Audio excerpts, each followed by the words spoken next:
Welcome back to the Zero Lab channel. Today we have some exciting reveals from Japan's Mask of Change set, which comes out in April in Japan and will be part of our Twilight Masquerade set over here in the West.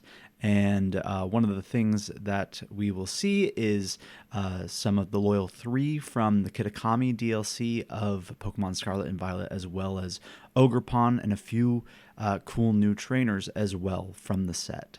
So Twilight Masquerade is set to come out here in May, at the end of May, and will be legal for NAIC. So these cards will be very impactful, and Twilight Masquerade will be made up of the cards from Crimson Haze, which was just recently fully revealed, as well as the Mask of Change set in Japan that comes out in April. And so we have some of the first few cards from that set that we are going to begin looking over today, and we're going to start with some of the supporters that seem very good in this set. So moving over here, we have Carmine.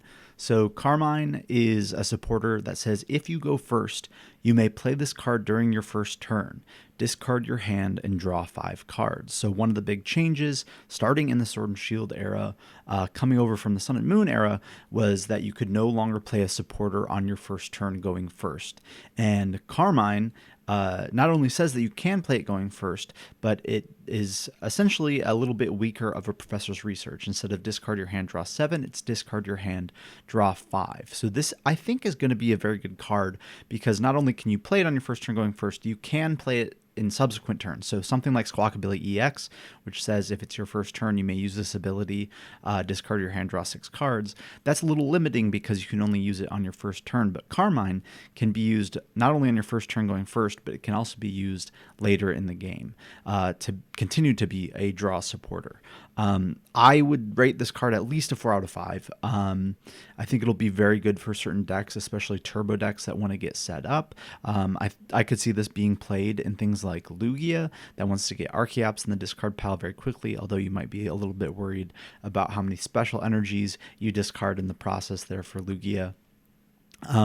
Other decks, maybe something like Roaring Moon, if that is viable. That's more of a turbo deck where you want to get set up. And sometimes, in the past, Roaring Moon was a deck that wanted to go second, but maybe in a world where Carmine exists, it would be happy going first.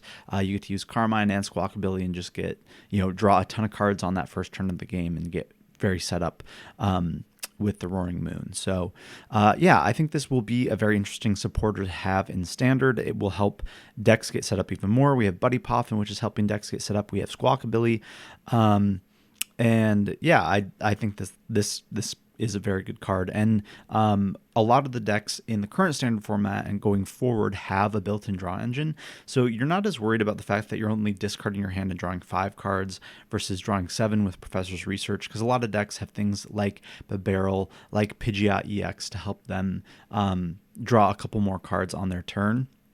And so they're not as worried about drawing as much off of their supporters as they are just making sure that they get set up. And once their draw engine is established with their Pokemon, you don't necessarily need to draw as many cards with your supporters. So I do think Carmine could be a very impactful card in this set going into NAIC. The next card we'll be taking a look at is Kieran. This is a very interesting card as well. It has 2 options for the supporter when you play it, and you may choose one. Either you can switch your active Pokemon with one of your benched Pokemon, or during this turn, your Pokemon's attacks do 30 more damage to your opponent's active Pokemon EX or active Pokemon V before applying weakness and resistance. So I think that Kieran is also a very interesting card in certain decks. One, I think decks want to have more switching outs against things like Snorlax, like Mawile. And so having a supporter that can also be a switching effect is pretty good for some decks. And the plus 30 damage is also very impactful. If you think about things like the Maximum Belt A-Spec doing plus 50 to EXs, and then playing Kieran to do plus 30, you could plus 80 on a turn. So something like the Blood Moon Ursaluna EX with a Maximum Belt attached, and after you play Kieran, you could do 320 damage to EXs. Charizard, early in the game, let's say your opponent's taken 2 prize cards, so you're at 240 The Charizard EX is doing 240. If you play Kieran and the maximum belt, you can boost that up to 320. So there are some interesting interactions, I think, with that plus 30 damage as well for Kieran, and I wouldn't be surprised to see Kieran be something like a one-of in decks like Charizard. Moving on, we have Bug Catching Set, which is an item card. Look at the top 7 cards of your deck. You may choose up to 2 in any combination of grass Pokemon and basic grass energy cards you find there. Reveal them and put them into your hand, then shuffle the other cards back into your deck. This is an interesting search card. It's always good to be able to find basic energies and Pokemon, and to be able to find multiples of those off the top 7 cards of the deck seems okay. And I actually think that this card will be something good for the Ogerpon deck, which is some cards that we'll be getting to here shortly. So pretty good search card for grass Pokemon. Interesting that you can find the grass energy, but probably limited uses depending on the deck. And like I said, I think maybe the Ogerpon deck would look to play something like this, as it wants to find its basic grass Pokemon in the Ogerpon EX, as well as grass energy to attach with the Ogerpon EX's ability that we'll get to here in a moment. Moving on, we have Okidogi revealed as well. The rest of the Loyal 3 was revealed, and I'll show those off at the end of the video here, but Okidogi was really the only one that seemed playable to me. It's got the ability Adrenaline Power. If this Pokemon has any darkness energy attached to it, it gets plus 100 HP, and its attacks do 100 more damage to your opponent's active Pokemon.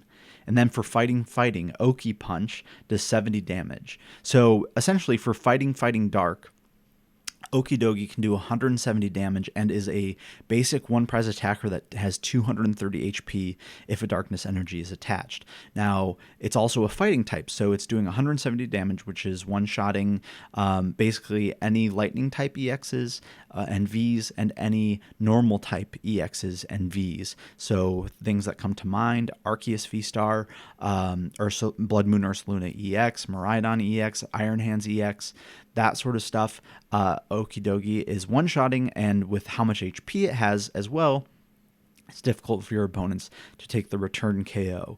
Now, what sort of deck would Okidogi be played in? One, I wouldn't be surprised if, as we see more reveals from the set, that there might be some sort of an energy acceleration for the Loyal 3, because the other two, Loyal 3, Munkidori, and Pheasantipede, also have abilities that have to do with darkness energy attached to them.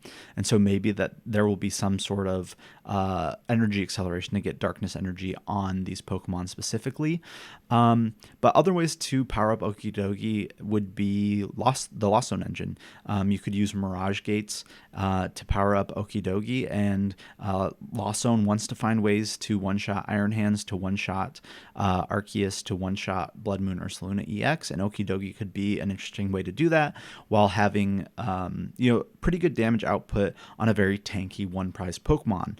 The other things you could do with this is you could put the Luxurious Cape on it, which would make it give up 2 prizes when it's knocked out, but it would have 330 HP if you have the cape attached as well as a darkness energy. You could also play the Hero's Cape A-Spec, which would give it plus 100 HP. So a 330 HP basic one-prize attacker that's doing 170 damage seems to be pretty threatening to me if you can find good ways to power it up. And then the last thing you think about if you're playing it in a Lost Zone deck is you could technically power it up to use the TM Crisis Punch at the end of the game for fighting colorless, or whatever energy you get on there. As long as you have a darkness energy attached, the TM Crisis Punch would do 380 damage on this Okidogi. So I actually think Okidogi is pretty good, and I'm interested to see how it will be played in the meta, because I do think it is a pretty playable card.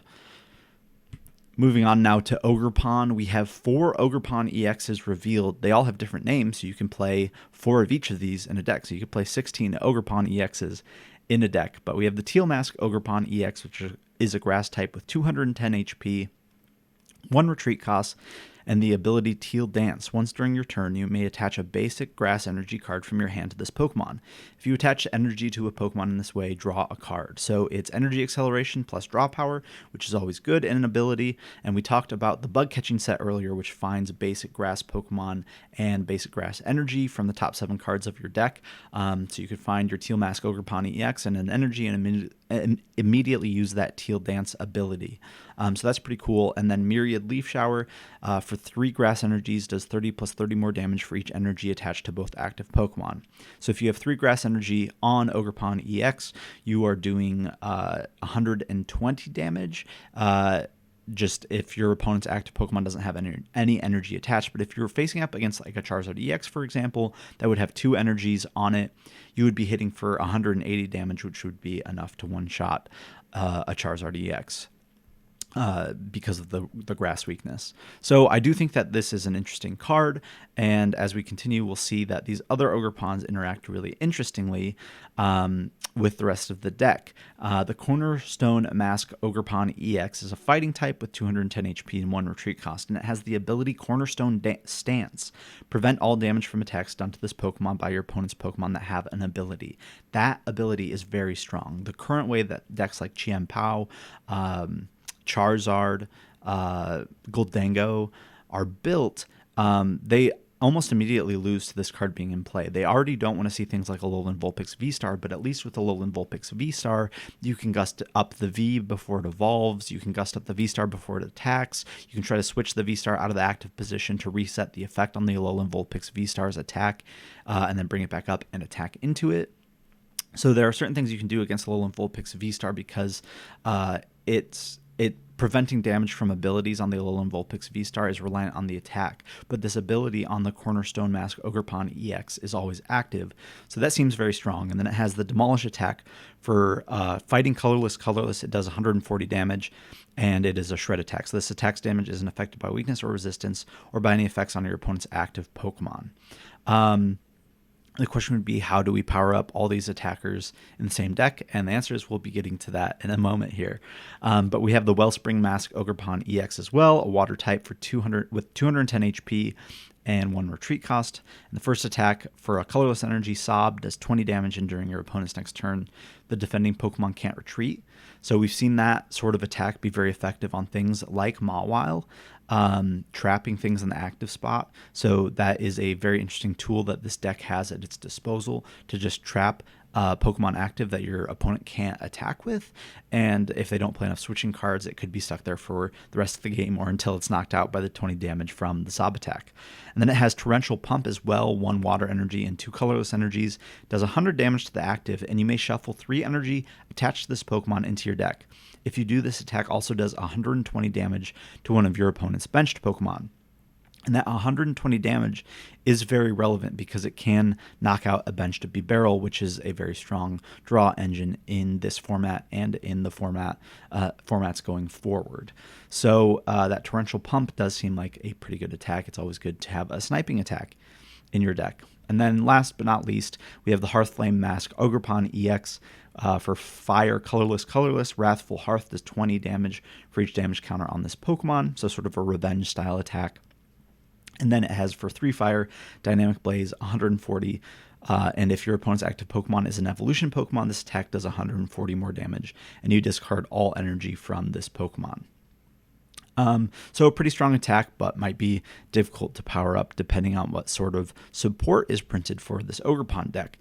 Speaking of support for the Ogerpon deck, we do have the Ogre's Mask item, and this is sort of the way that the deck might function, we think, as we get this set revealed.